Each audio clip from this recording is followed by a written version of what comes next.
Hey, thank you for joining us this evening. Well, I don't know whether you've been enjoying the World Cup, because I have. In fact, we have kind of got together, me and my wife, and she understands it comes around every 4 years. So we've been enjoying it. I've watched almost every match when I can. And I'm telling you, it's a World Cup. I think, wow, I think we've got more in store. Now, first and foremost, I want you to welcome to Acts Church Talk Sport in partnership with GoodToGive. Now you can see my panel here. It's the first time we're doing this, but I'm telling you, it's going to be brilliant. So I'm going to ask them just to introduce themselves, the panel. Okay, my name's Errol, and I'm a proud Manchester United supporter, and have been from the age of 7. Wow. Before the age of responsibility, which we will come on to at some point. I think we need to discuss that. I'm Des Stewart, and I'm a very, very proud, this season in particular, Arsenal fan. Ooh. Yeah, I'm Elvin. I'm a Chelsea fan and a football lover, and a man that doesn't like Arsenal. Well, all right, okay. Let's get to the crux while we're here. Now, let me tell you a little story.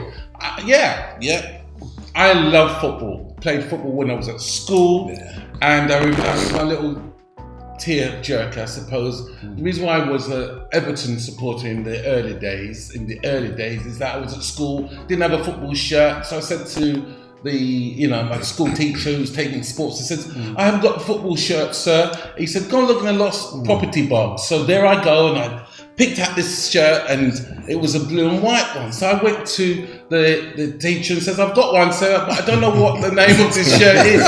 He said, that's an Everton shirt. I was hook, line and sinker. Since then, I've been Everton supporter. Is that a good enough excuse? Is it good enough excuse? No, I know it happened at school, but what age were you? I was at least about 9, 10, at least.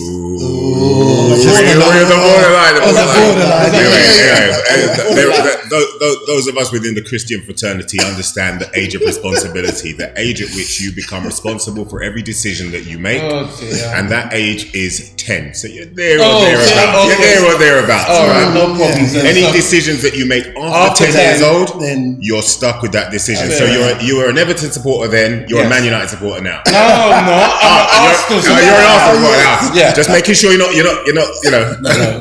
Okay. All right. That's cool.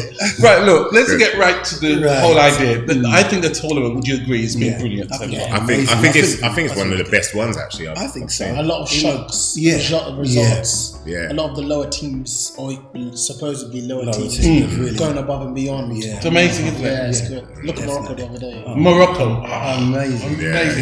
But we'll come to that. We'll come to that. Yeah, for sure. But I think what I really wanted to open this talk is about. In the beginning, we have a lot of controversy concerning having the World Cup in Qatar. Now, they've got their rules and their regulations, and there have been a lot of people trying to say, look, they need to be in the 21st century.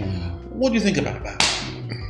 I think it's your right. First of all, Qatar bid like everybody else, in quotes, for the World Cup. Qatar won the World Cup. They won the World Cup. Like any other country that would bid for the World Cup. It would have been very known to all of the to everybody it was going to be partaking in right from the beginning. Exactly what Qatar would and would not do. I find it hard to believe that there wouldn't have been some knowledge of even the country's stance on things such as homosexuality, drinking, things like that. Okay, so those things there would have been known right from the very beginning. To decide later on that it's something that is now an actual issue, I think is a little bit, I think it's the media in this country that's blown it out of proportion. Do you think media have a lot of responsibility for this? People I don't know if I can say channels, but let's just say certain channels have got an agenda to push forward that they're all inclusive. So I think they're making more of it than it should. Hugo Lloris said if people came to France, he would want them to respect their rules. Yeah. He That's thinks my that philosophy on when he that gets as well. when everyone gets to Qatar, they should respect their rules. I know this is a Exactly. World Cup podcast, Yeah. but the Bible tells us that All right. obey the laws of the land. When you're in Rome, exactly. The only thing I don't agree with is killing people. Yeah. But aside from that, but, whatever they say, I think should stand. End of my opinion. I mean, I'm totally in agreement with that. When I was growing up, my mother always used to say to me, "When you're in Rome, You do as the Romans do." And for me, we know it's their culture, it's their belief. You know, we can't come and tell England or whatever country, we can't disrespect the monarch. So I just think that they've just blown it out of proportion. And also, you have a choice. You don't have to go. You don't have to go. Stay at home. Yeah. As a country, you could decide. You Yeah. could decide. You know what? Yeah. We're not going to go to the World Cup. We're going to stay at home. We're not going to partake. But we also have to be careful as well that we also have to be careful that we're throwing stones Yes. when we've got a whole lot of work to do in our very own country. Yeah, absolutely. I just want to put something forward. So there was a particular broadcaster who said, in fact, sorry, tell lie, it was a politician. A number of people may have seen it on TikTok, and it was sort of doing the circuit.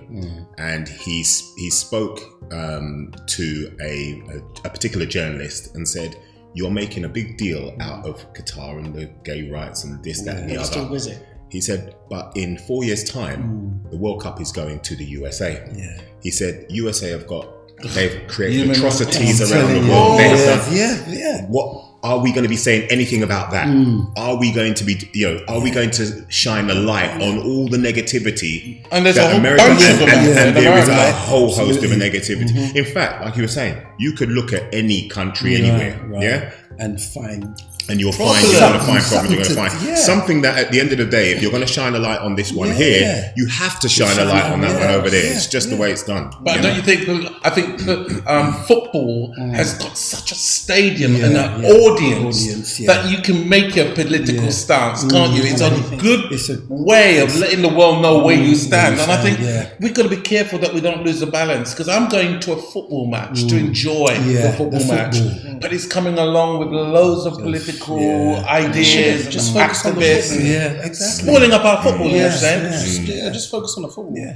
Focus on it. And as you rightly said, I think it's been one of the best World Cups. I think it's just been, You know why it's been? I tell you why it's actually been really, really good. I mean, first of all, like you mentioned, there's so much controversy around.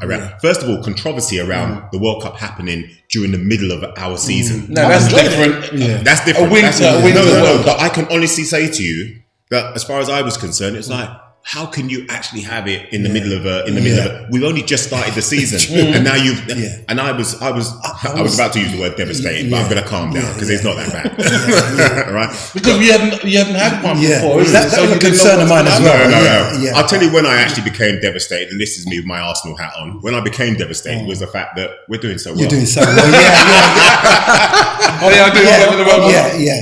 For once. No. For once. No. Not for once. Not for once. Hold on. Not for once. Not for once.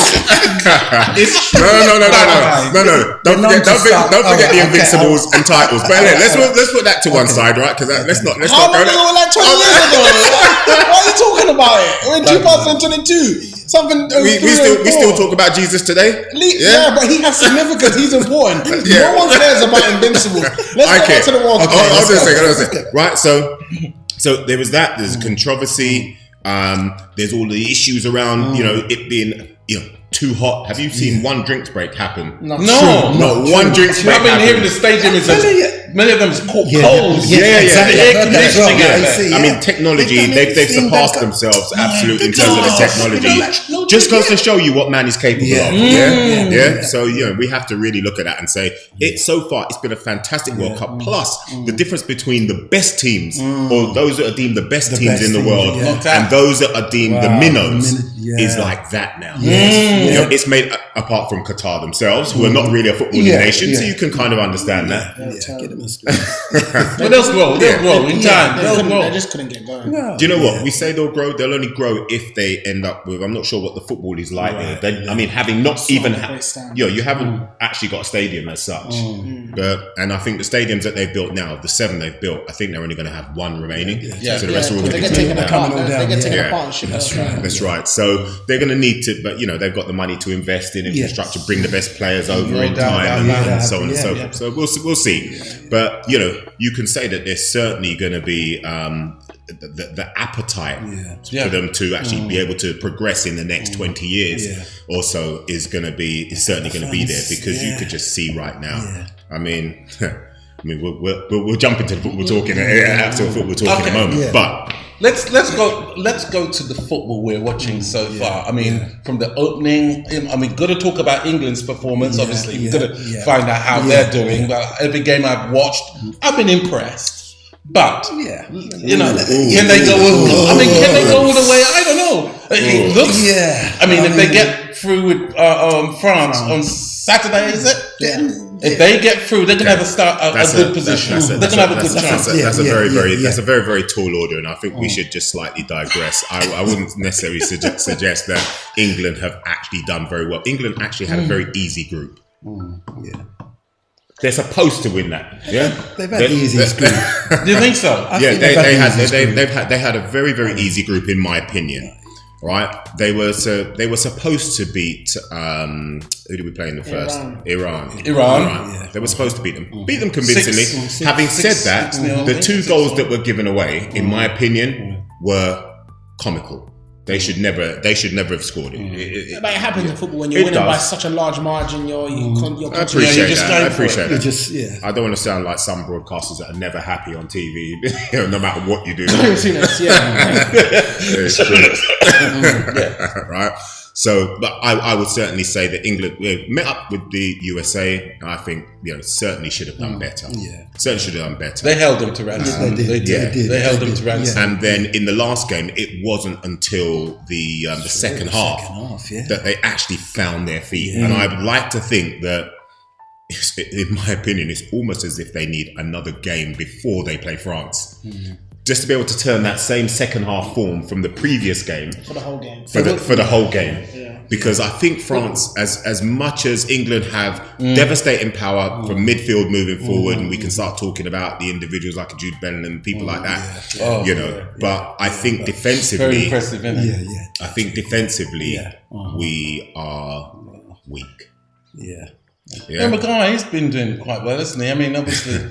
Old guy. Faithful. Yeah, Old Faithful. I mean, I don't know. If you notice, it's just gone all silent. It just went silent. You mentioned Maguire, and I think they're in like the weakness. In fact, it's probably a little bit harsh to suggest that England have got a weak defence. The reality is we've got an individual in our defensive setup that I think is going to be severely exposed against absolute pace, and certainly better teams. And I don't think we, unlike some of the groups, we'll take a look at some of those groups in a while, who have had testing games throughout. We haven't had that. So I totally agree. I'm not.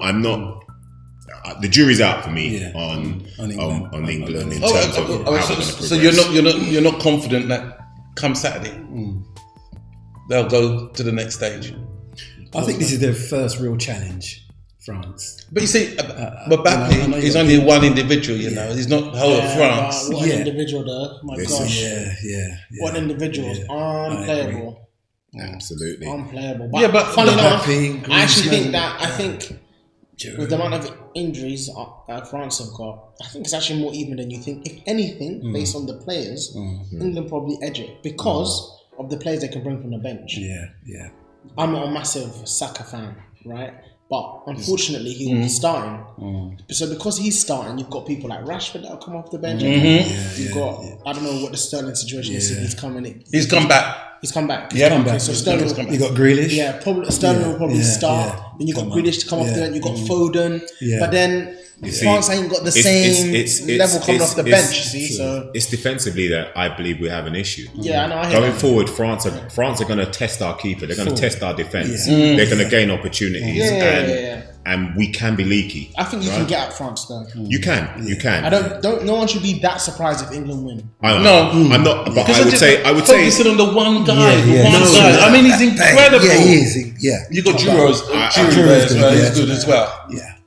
Yeah, I mean, you've got other players in there as well. You mentioned Griezmann. I think it's Dembele out on the right. He's dangerous. Yeah, and this is what I'm saying. You've got some players. But I would say if we are able, I mean, what do you think the formation is going to be? That's a good question. Yeah, because Southgate loves to be so negative. Like, really, he should just keep going with the 4-3-3. Yeah. Go with the 4-3-3. Try and play, but he's going to go 5. I think he's going to go because he has to keep his eye on that. Keep the back tight. Keep the back. Yeah, he's gonna. I think if you go 5, you lose a lot of Jude Bellingham. Yeah. Because Jude Bellingham is going forward and doing what he's doing. He's got 2 people with him, Rice, and last game was Henderson. Game before that, I can't remember who it was. But you've got him going forward. He's got that support. But if there's 2 midfield, Bellingham's going to be a bit handicapped. You're not going to see the best of him.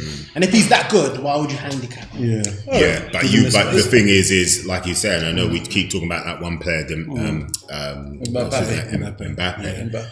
But you see, Mbappe don't need too much space.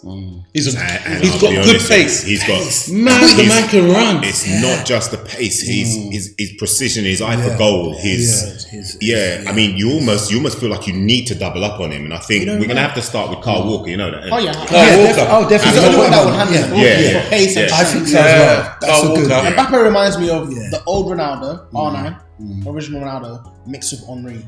That's what. You know what? That's a great shout. Imagine remember how good R9 was. Strong, powerful. Remember how good Henry was. And that's a mixture. You know that's my favorite player, right? I know. Okay. Well, look, let's see how we can progress. Now, the World Cup, it's been a delight. We've been enjoying it. But I'd like to talk about the African teams. I mean, what do you think? Amazing the level of football that we're getting from them. They've done well, hasn't they? Yeah, they've done Senegal. Well. But you've been watching this happen over a number of years. It's been coming. It's been coming. And then, funny enough, actually, the country I think it started was Ghana. Yes. Ghana. No reason why I mentioned. I'm just saying. No. Ghana, because it was back in. Cameroons were good too, you know. Yeah, I remember. That's a long time ago. You just want to discount. You just want to discount. Roger Miller. Roger Miller. Miller is dangerous. No, I think 2010 when Ghana played Uruguay and literally went out on penalties. From that time, I think African teams have been coming through the ranks. But Morocco have surpassed. Morocco. I think they deserve it. They really deserve to get through. And in extra time, they could have won it. They literally could have won it.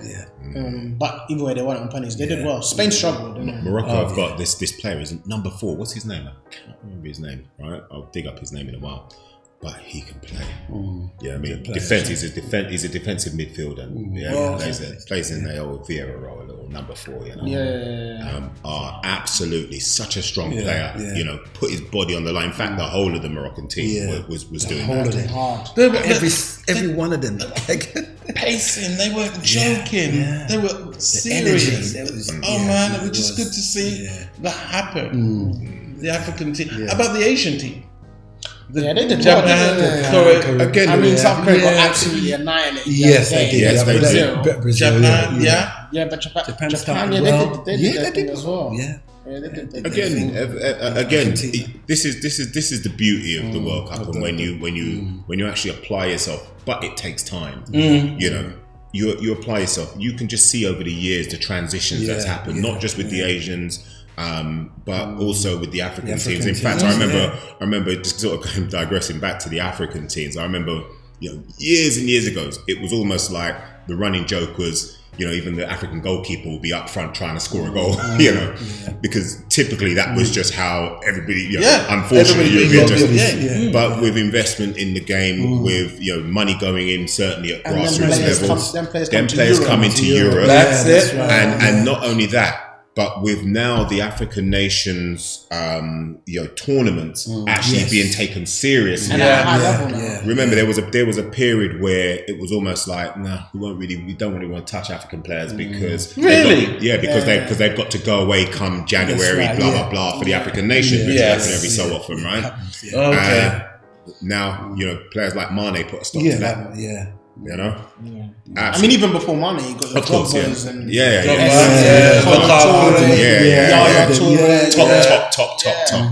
top players. But that ilk of player, and now when you're talking about sort of African football, you're not talking about just speed and strength. You're talking about intelligence and strategic. So it's it's certainly come a long way, and I think if nothing at all, this World Cup certainly showed that across the board. I mean, look at even teams like Australia. Australia. You know what I mean? Last 16, didn't they? Who did they beat in the group stage? In the last game? I can't remember who. But can you believe it though? Those type of level of players. And you've got some of the Australians that actually play in the Premier League. Yeah. Would they play Denmark? I think it was.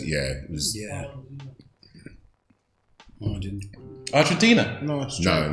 Because they won in. You're talking about in the last in the group stages. In the group stages, right. So, sorry, you was just saying. And then Messi came through, but we'll leave that. We're going to come to that. We're going to come to that. I mean, we have to. Yeah, we have to. I'm afraid. But are you saying that? You're saying it's a really good World Cup. You're enjoying it. We're seeing the players play at their best.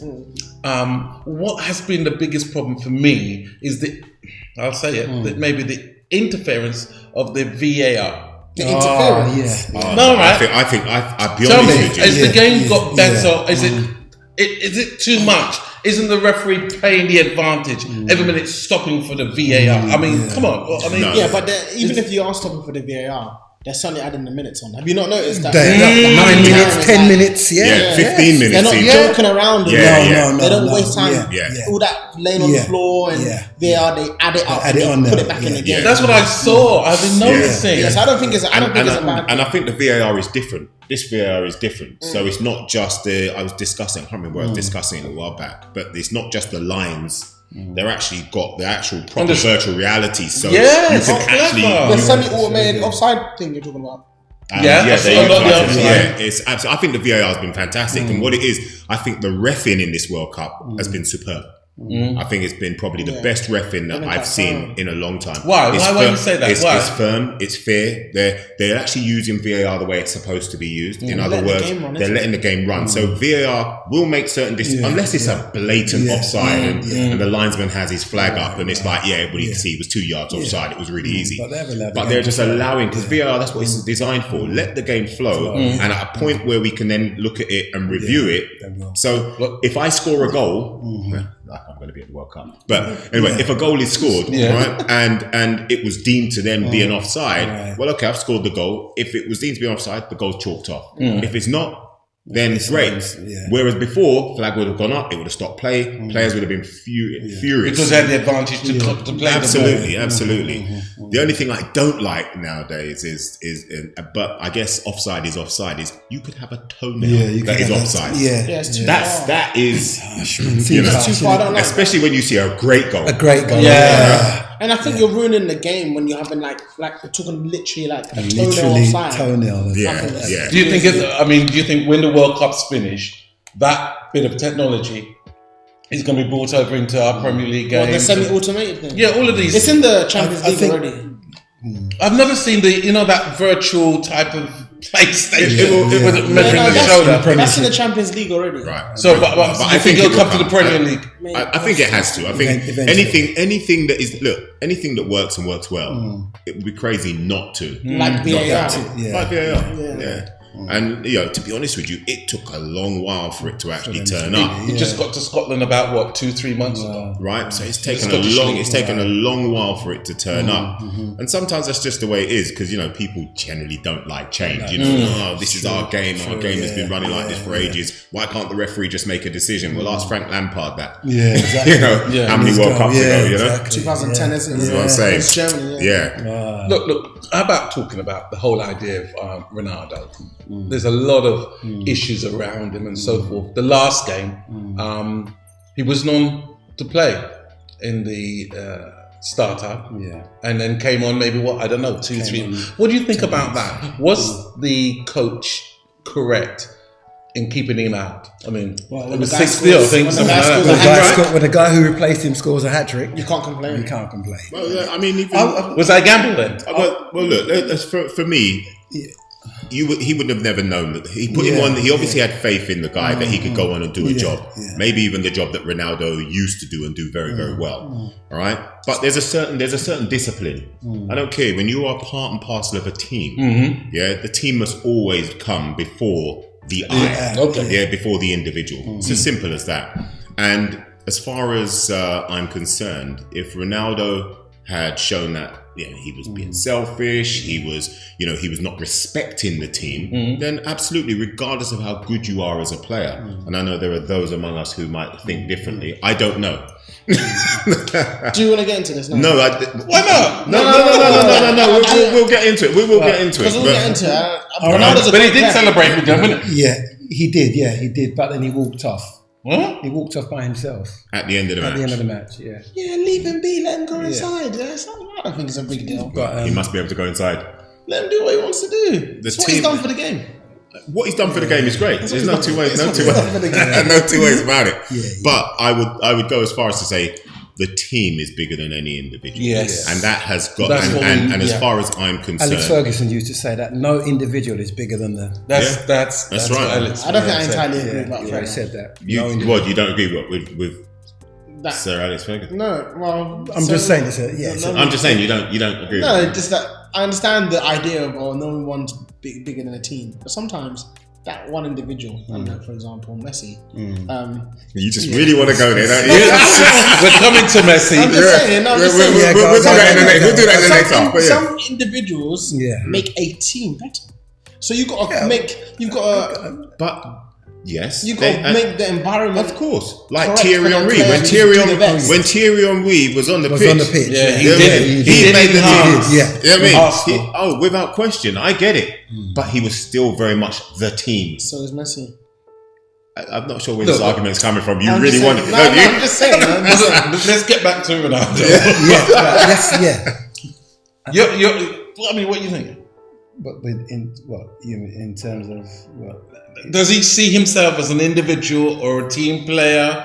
Was the coach right not bringing him on? That's what I really want to. Because when I saw him not up there, I thought, hey, And then when I saw the scoreline, I thought, Because to be honest with you, when I saw the lineup, didn't see Ronaldo and heard it on the news. Oh, guess what? Ronaldo's on the bench. I thought, gosh, what's going on? And then I began to hear that during the game he did this. We do have to remember that Ronaldo is like 37, right? 37, 38. So to be honest with you, it kind of stands to reason that a player at that age, football is a young man's game. First of all, let's understand that. I'm not suggesting that Ronaldo hasn't kept himself in the most peak of condition, right? And still can offer a team, more than a lot of players. But as the manager has shown, there are other players there who are more than capable.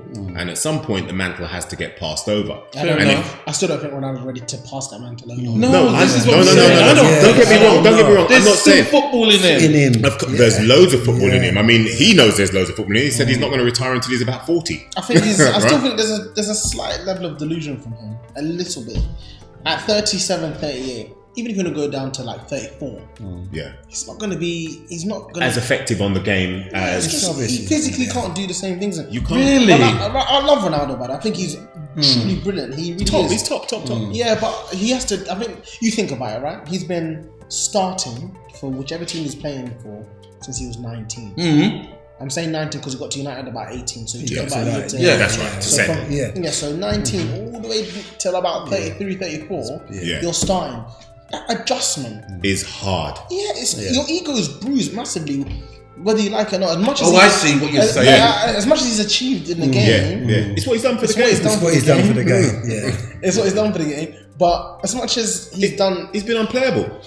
but he has to realize, you know what? I'm gonna have to. But he has to. But that realization isn't within him at this moment. Because No. if he continues He's got to playing, accept if he's gonna accept it, if you're he doesn't right. retire before the next World Cup and he doesn't get picked, in fact, I think that whoever the Portuguese manager will feel the pressure to pick him anyway. What, for the next World Cup? Yeah, if he's still playing, It sounds mad, but that's No. the influence he has. And therein lies at this time in his career, you're seeing a more selfish Ronaldo come to the He's fore. always been selfish. Well, I'm not suggesting he hasn't. I think every one of us, if to achieve a certain amount of greatness, there is a certain amount of sacrifice, and sometimes that sacrifice will make you an arrogance that may make you that way. Yeah, for real, right? So, but what I'm saying is, at this point in his career, that selfishness has become. He can't deliver in exactly the same way, like you said, and I agree with you. At a certain age, there's going to be a sort of diminishing your game. It's going to be You may not be able to help the team as much as you used to. You may still hit your numbers in terms of stats, but that's okay for me. Yeah. I'm hitting my numbers. But the reality is what am I giving to the rest of the team? You know? So for me, as far as I'm concerned, I think Ronaldo's current behavior, it really requires some moderation. Well, look, we're going to wrap this up. Join us again tomorrow because I'm sure there's going to be a lot to talk about with all these games. We're going to deal with individuals, and I'm telling you, I'm sure you're going to agree with us on that point. Join us tomorrow.